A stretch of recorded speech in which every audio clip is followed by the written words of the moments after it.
સુરત જિલ્લાના બારડોલી ખાતે ખેડૂત સહકારી ખાંડ ઉદ્યોગ મંડળી દ્વારા પ્રાકૃતિક કૃષિ સંવાદ કાર્યક્રમનું આયોજન કરવામાં આવ્યું હતું।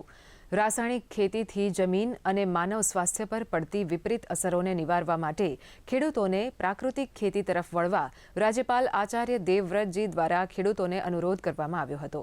સાથે જ જિલ્લાના પ્રગતિશીલ ખેડૂતોને સન્માનિત પણ કરાયા હતા।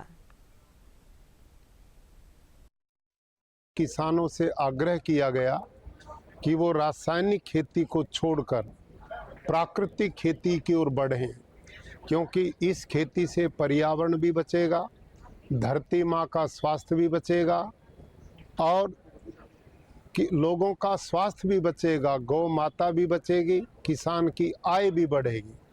प्राकृतिक खेती में किसी प्रकार का खर्चा नहीं होने से ये किसानों के लिए लाभकारी बनेगी।